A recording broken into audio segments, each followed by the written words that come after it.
Même ça, bonjour Yemba. Chers téléspectateurs d'Achung Yemba, bonjour ou bonsoir. Nous sommes à la source de la culture. Et dans cette vidéo, nous parlons de l'organisation de la cérémonie des jumeaux. Avant d'y arriver, je vous invite à vous abonner aux différentes pages officielles qui sont affichées en bas de l'écran. YouTube, Achung Yemba, Facebook, Bodem officiel, TikTok, Bodem officiel. Votre abonnement vous donne accès à tous nos vidéos. Likez, partagez à tout le monde. Papa, parlez-nous un peu de la cérémonie des jumeaux. Pour organiser la cérémonie des jumeaux, on appelle les beaux. On s'entend sur les jours et sur les moyens pour faire cette cérémonie. Quand ça tombe bien, on se dit le jour venu, il y a des choses à acheter, il y a une chèvre, il y a les canaris et il y a un pot. Les canaris, c'est comme le porte-monnaie magique des jumeaux. Et le pot, c'est pour la stabilité des jumeaux. Aujourd'hui, c'est tout le monde qui fait la cérémonie des jumeaux, même celui qui n'a pas de jumeaux. Et les gens ont changé la structure de cette cérémonie. Quand on voulait faire la cérémonie, c'était pour les femmes qui ont accouché 2, 3, 4, 5, 6, ainsi de suite. Quand tu accouches 1, tu ne fais pas la cérémonie des jumeaux. Et comme aujourd'hui, tout le monde veut faire la cérémonie des jumeaux. Les canaris s'achètent par catégorie. C'est-à-dire, quand tu accouches 2 enfants au même moment, tu achètes les canaris de 2 manches. Quand tu accouches 3 enfants au même moment, tu achètes les canaris de 3 manches, ainsi de suite, jusqu'à 6 manches, à 10 manches. Ça dépend du nombre de jumeaux qu'on a accouchés, c'est-à-dire les enfants qu'on accouche au même moment. Quand une femme accouche 1, c'est-à-dire elle n'a pas de jumeaux, elle ne doit pas acheter les canaris avec des manches, beaucoup de manches. On mettait un seul canari pour tous les enfants. Aujourd'hui, chaque enfant a son canari. Et comme pour mieux dramatiser, chaque enfant a le nombre de manches fantaisistes. C'est-à-dire, on t'accouche seul et on te dit, tu dois avoir le canari de 6 manches, alors qu'on t'a accouché seul. On ne sait pas pourquoi on fait ce genre de choses. Et pour placer ces canaris, on ne doit pas les placer sur le fer, c'est-à-dire sur les assiettes percées, sur les vieux assiettes. On doit les placer sur la terre ou dans les pots. On doit les placer sur la terre ou dans les pots. Et pour le pot qu'on doit couvrir, on met la peau du front de la chèvre qu'on a tuée dans le sol et on couvre avec ce pot. Ça, c'est pour la stabilité de l'enfant ou des enfants qu'on veut faire leur cérémonie des jumeaux. Quand on place tous ces canaris, on envoie la main de chaque enfant dans son canari. Et cette main qui part dans le canari, c'est pour y mettre une pièce d'argent. Cette pièce d'argent qu'on met le jour de la cérémonie, c'est le début du chargement du porte-monnaie magique, parce que nos canaris sont nos porte-monnaie magiques. Nos canaris, c'est notre formula. Et chaque fois que tu y ajoutes une pièce, l'argent s'ajoute dans tes poches.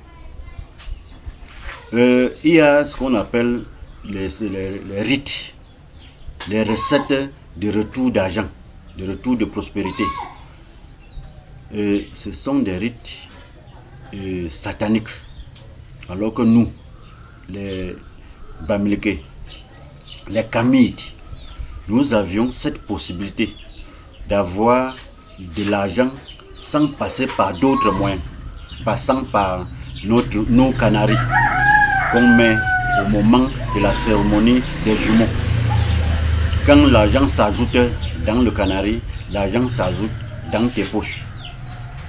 Et quand une personne fait cette cérémonie, c'est pour remercier Dieu de lui avoir donné des enfants, des jumeaux ou des enfants seuls.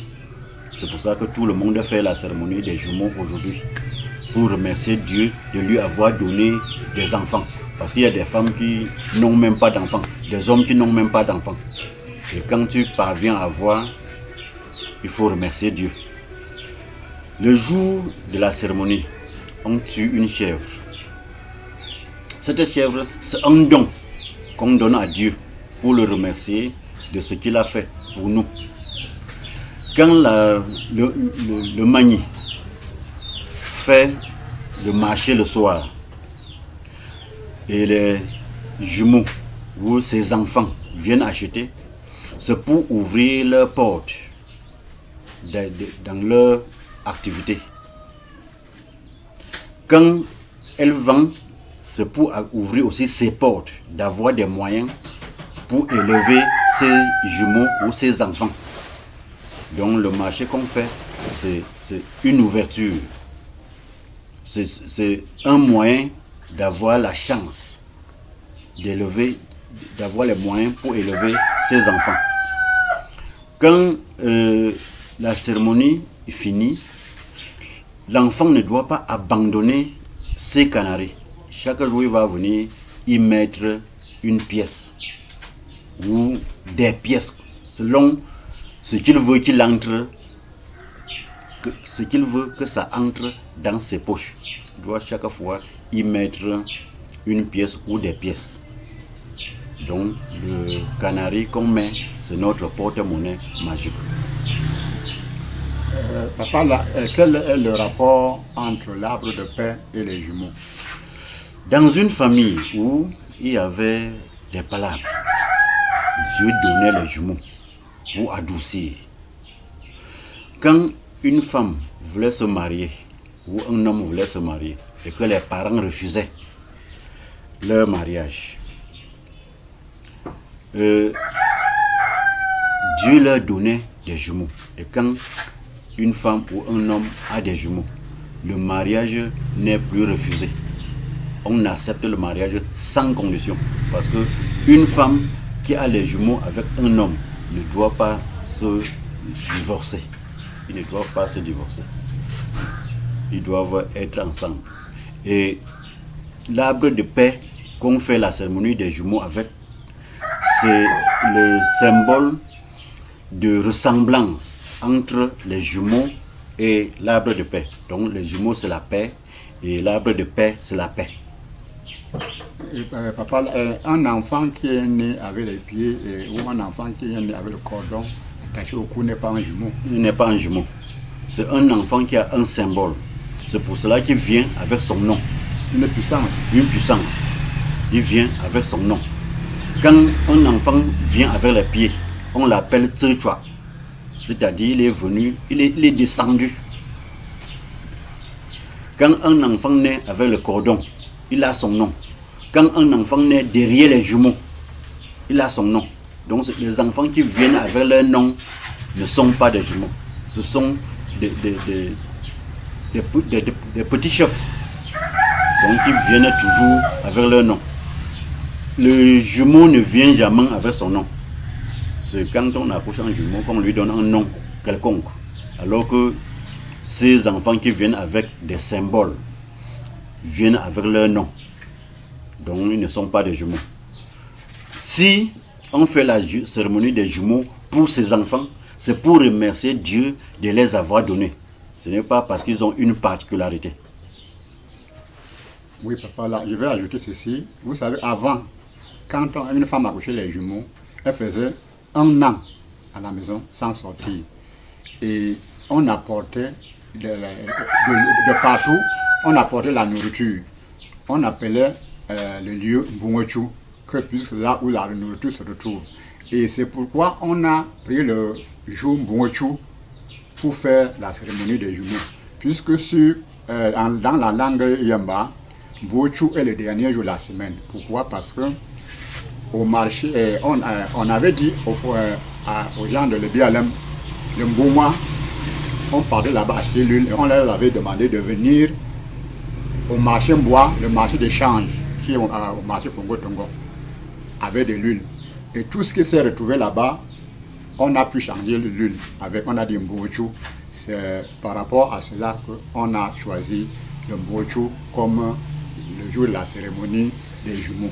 Là, beaucoup de gens ne savent pas pourquoi on fait la cérémonie des jumeaux, surtout le Mbouchu. Voilà, merci papa là pour toutes ces explications. Merci de nous soutenir pour les recherches au numéro 237 675 33 14 45 et au numéro 237 698 37 48 67.